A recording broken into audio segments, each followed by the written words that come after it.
A new way to get in shape in 2025. Look, if you want a smarter way to both get in and stay in shape throughout this year, I want to show you through the three really crucial steps that we coach all of our clients on that I think will help you too. If you don't know me, my name's Oliver Wood. I'm the founder of Body Reset, and we've worked with thousands of busy humans to get their body energy back on their side over 40. Now, the reason that we really highlight over 40 is there's a lot of really different ways that your body responds to exercise, how you fuel your body, and if you've previously done diets or really restrictive plans or a lot of exercise to strip off body fat and now it's not working the same way, I want to highlight a smarter way to do this and why we've worked with so many clients using these strategies when so many other things haven't worked, right? So where I want to start is really this awareness of you've set the goal of losing say 10 kilos plus, and what I want to really highlight with all of our goal setting stuff, and you can see plenty of trainings we've previously done on this, is we need to make sure that we're balancing out your outcome goals with your action goals. And what I mean by that is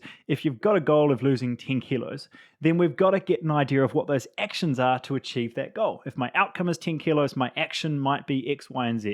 And I want to walk you through what those actions are. But the reason I highlight that up front is that because it's so easy to get interested with the idea of dropping body fat, with the idea of getting in shape. But if we're not committed to the process and we don't feel like there's certain steps that we put in place in order to feel that way and want to feel that way more often, then we're trying to achieve an outcome while holding our breath to achieve it. Now, that's a really good recipe to getting to a goal and then going straight back to putting that 10, 15 plus kilos back on. Right? So I want to really highlight this before we dive into the nitty gritty of it, because if we can really get clear on this idea of how I want to feel and why that 10 kilos is simply a stepping stone towards that feeling, that overall way that I want to conduct my day, then that's a much more likely scenario where you're going to keep it off long term, right? The people that enjoy running are going to run more often. The people that enjoy eating healthy are going to eat healthy more often. The people that enjoy working hard and enjoy building some project then are going to enjoy that particular role or industry a lot more, right?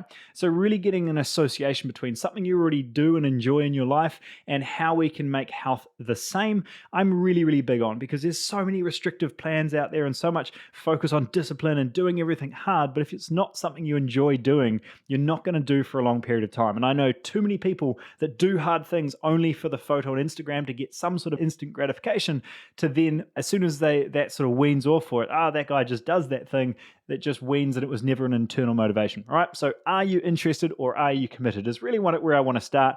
Bringing awareness to the steps required to achieve the outcome becomes a much more reflective way of making sure that you're setting yourself up to succeed from the very start.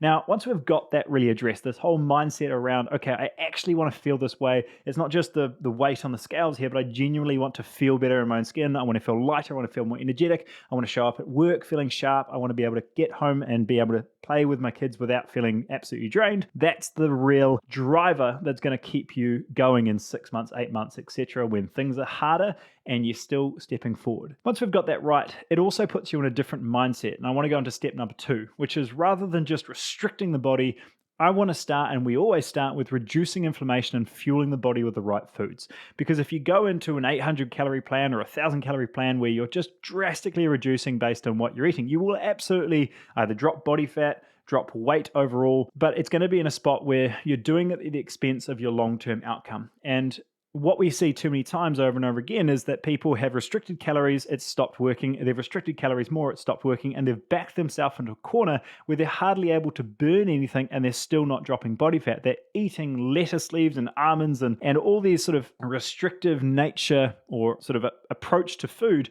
yet they're still not dropping body fat. Now, the way that you don't go down this rabbit hole and just go straight into the calorie deficit rabbit hole is really starting to address this reduction in inflammation first. Now, if you're over 40, this is absolutely crucial to get right, because this is where we're starting to support key hormone function, both sex hormones as well as things like thyroid function, to really make sure you've got a healthy metabolic rate overall and a foundation that you can keep long term. So where we look at for a lot of our clients is really what are some of those key inflammatory foods that make you feel bloated, tired, gassy, that's causing ultimately that inflammation in your body, and also replacing it with foods that are more nourishing and more filling, right? So a very natural cause of this might be the case of removing things like your alcohol and your sugary drinks, right, which don't fill you up at all, but become a lot of sugar and a lot of stuff that your body has to work through, not to mention toxins, etc., if we're looking through things like alcohol and vegetable oils. Moving towards things like your higher protein meals, we're a huge fan of adding in more of your steaks, your porks, your chickens, your eggs, your whey proteins, your collagen proteins, etc., to really make sure we're filling our body with a lot more of those proteins overall. Not entirely protein, but really getting to a point that we're at least doing above 35-40% of your total intake of food being protein. Now, that's a drastic change for most people, which, if you look at what most people eat, it's really less than 5-10%, right? So moving it from 80% carbs to about 30 to 40% proteins is a really, really strong way to get your body feeling better quicker, as well as reducing that overall cravings and still not feeling hungry, right? Because if you're feeling peckish, you're feeling hungry the whole time, that's where this whole discipline game comes in. And we're really here to design an environment that makes it easier for you to win on default rather than just having to discipline your way through it. I think a lot of people do this wrong, both from a mindset standpoint of just making it harder than it needs to be,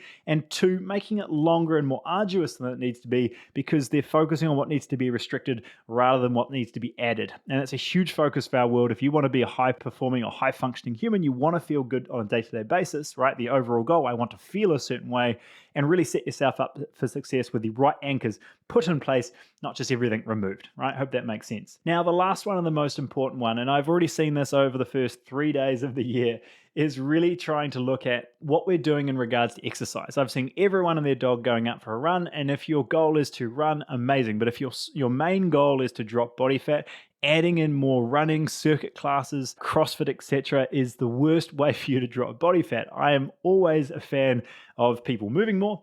But if you're trying to drop body fat and you're in a spot where you're just forcing your body to run because you think you're going to strip off body fat quickly, you're wrong. What you're doing is you're getting into a spot where you're just putting your body under a whole bunch of stress. You haven't addressed that main foundation of the foods you're eating.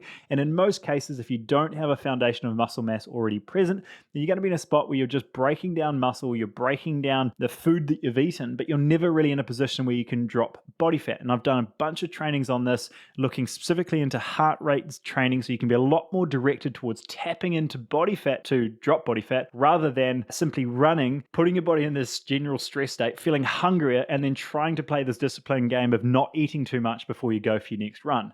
Now, can you drop body fat running? Absolutely, right? But getting to a spot where it's your main form of fat loss activity is going to be a less than ideal way of you being able to do this, certainly beyond a 2 to 3 month point, right? If anything's new and novel to the body, your body's going to find a way to adapt. But unless you start going longer and further and faster, you're going to get to a spot that you're simply getting better at running, but you're not dropping any body fat. And this is what I've seen too many times over and over, where people are getting ready even for half marathons, half Ironmans, and they're still in a position where they've got 15 plus kilos to lose because their body's just in a constant stress state. Your insulin sensitivity gets worse because you're in this chronic stress state, and you're probably taking gels and carbs during the workouts as well in order to perform better, but your body's just holding on to body fat. It's breaking down muscle as you go, and long term, it makes it harder and harder for you to drop body fat. So a smarter way for you to approach general fat loss to keep it off and feel good in the process is to, one, really address this inflammation space, really reducing the foods that are making you feel foggy or inflamed, and start to increase or swap the foods you're eating in regards to higher protein, more filling and nutritious food that allows you to feel good on a day-to-day basis. Really build that foundation of just metabolic health first. And then once you've got that right, we start to look at introducing our weight training. Now, this isn't just throwing some dumbbells around, which can be a really boring activity in itself, is trying to look at very muscle-centric focused workouts. It's not about the dumbbell going up and down. It's about what muscle are you feeling. And this becomes an almost meditative practice. And so many people that didn't enjoy weight training before start to enjoy it again by bringing awareness to what the muscle is doing or what muscle can I feel. For example, if I'm doing a row and I'm pulling through, if people are just thinking about the dumbbell, they just kind of move through and they don't think about it. Whereas if you can really hold at the back, squeeze, can I feel the right muscle, bring it back down and slow that process down, one, you get a lot more results out of the workouts themselves. And two, there's a lot more stimulus to the muscle because you're targeting the contraction of tissue rather than just lifting a dumbbell and allowing that body to disperse weight where it feels strongest, right? And least likely to improve. So when you get that right, we're in a position you get better and better at contracting muscle over time, you get better and better at eliciting a response and what we call an afterburn effect from the workout, where you break down muscle tissue, you rebuild that tissue, and your body has to recover in that process, which in itself burns more body fat. You have that afterburn effect. So by reducing inflammation, getting a healthy base in place that you protect that muscle, you reduce cravings overall, and your energy and your mind is still sharp. And then you add in that resistance training workout where you see yourself feel stronger, you feel you like your posture's better, you're standing more upright, and your energy is still in a good spot. You're going to find this so much more likely to both drop the body fat and keep it off long term, because one, you feel good, and two, it's not a horrible, drawn out process. So this is what we've done with thousands of clients, repeated this over and over again, making those tweaks and adjustments to really see the smartest, yes, best ways to drop body fat, but two, the ways to make it as enjoyable as possible, where, yeah, you're going to have to get uncomfortable at a certain point. There's certain comforts in our life that are always, screaming like the couch or the extra coffee or the cheesecake, whatever it might be. There's going to be some tweaks and adjustments where you need to check yourself there. But the ability to look at what are those anchors you can put into your day where you don't feel constantly hungry, you don't feel constantly run down, you're not always grumpy because you haven't had any carbs today, really allows us to make this a much more enjoyable process than most people think. And it doesn't require so much motivation that you need to get yourself ready for this big, army obstacle course because you haven't got that nutritional base right. Okay, so just to summarize here, the big three that I want to highlight if 2025 is a year that you want to get your health back on your side is one, move the focus away from just the outcome of 10 kilos and focus on how you want to feel. What are the steps you can put in place to feel that way more often? Because human psychology will show you will do things that you feel good doing more often, right? And if you look at health as something that's a big, horrible event, then you're going to hold your breath, try achieving a result, and you're going to go back to how you're eating, which is what got you to where you are right now. If we get that right first, we put you in a mindset that we can actually look at this approach differently in the first instance, which stops you going down the classic restrictive dieting route to get it all done in 4 weeks, only for you to put more weight back on. You start looking at what are those small tweaks and adjustments I can make in my day to feel better, to fuel better, to perform better. Once we get that right, we build this metabolic base up where things are just operating at a higher degree. You feel like you're back on that V8 engine overall rather than working away on a piddly little scooter, right? This concept of burning more from a bigger engine is a visual that works for me well around how we can just get you burning more at rest. Now we can supercharge this by bringing in the right type of training, which isn't just constantly running and doing all these circuit classes, but rather building in a foundation of weight training that allows us to contract more muscle, build up a strong base to create this afterburn effect where you're simply burning more at rest. It's not about what you're burning within the workout. It's such a fractional part of the entire day. It's about making sure your body is operating more as a whole.